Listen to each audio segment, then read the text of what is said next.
Hi everyone, welcome to Perth South Model Railway. It's been a wee while since I posted a video, so today I'll give you an update as to what's been happening over the past months. You'll see that I'm finally making progress in the upper level with the start of work in the lifting section containing the Dundee platforms. I decided to start with this and gradually extend into the main station area and then round both sides of the scenic level of the layout.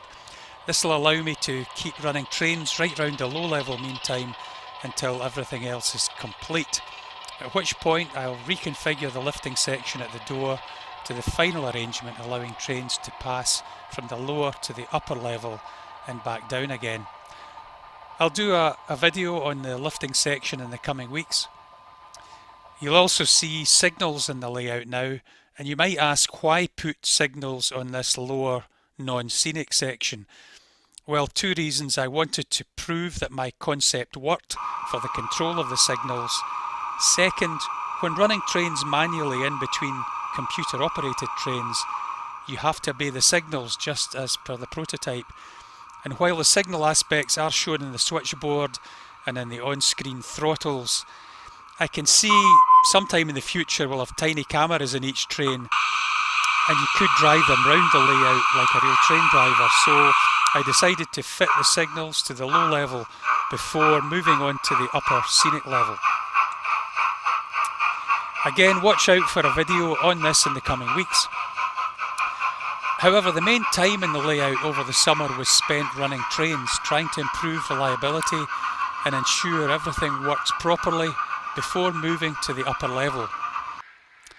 Although some of the upper level boards are designed to be lifted, I don't want to have to do that regularly, so I've spent a bit of time trying to get the low level running as reliably as possible.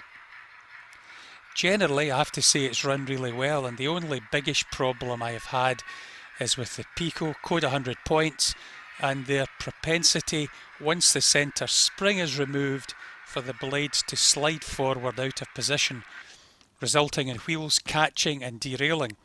Charlie Bishop in his channel has done a programme on this and has suggested using plastic strips inserted at the tie bar. I tried this at first but found the restricted space left meant that the tie bars were binding as they slid across. Charlie got over this by using a heavier gauge wire in the actuator of his point motors. But I tried a few other things. I tried removing my tortoise motors and bending the actuator wire towards the frog before refitting it again so that the actuator continually pushes the blades towards the crossing nose or frog. I put this off for a while because of the amount of work involved, but I eventually dismantled all 30 of the points in the layout, 30 to date, and treated the wire in this way so that it's bent and causes forward pressure in the point blades. The final thing I've done is to add to the worst offending points a piece of bent piano wire with one end poked down through the hole in the tie bar and the other end bent round a track pin. This issue of the longitudinal movement of the point blades is a really annoying aspect of Pico Code 100. I believe the older versions had a fixed hinge which prevented movement, and I don't know why they've changed the design. The good news for me is that the rest of the track and the scenic parts of the layout are all code 75, which has a fixed hinge at the ends of the point blades, so it doesn't have this problem. Apart from that, the only other issues have been with misaligned tension lock couplings, sometimes resulting in vehicles breaking free or hanging too low and catching in the points. I don't have conducting wheel sets in my rolling stock, so any loose vehicles will result in a collision with a following train. I'll gradually convert all the couplings to KD and adjust height and positions as I go, and hopefully that will improve coupling reliability. Other things in the layout include some more locos added to the roster, including an old Bachmann Peppercorn A1, which I have renumbered and renamed as 60161 North British. This was a Haymarket based A1 and I've photographs of it in Perth.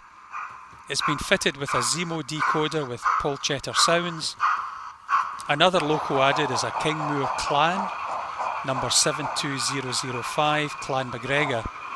This is fitted with a lock sound decoder, and it was fitted by one of my Perth Model Railway Group pals. Kingmoor locos were regular visitors to Perth, and I've photographs of this and other clans in Perth.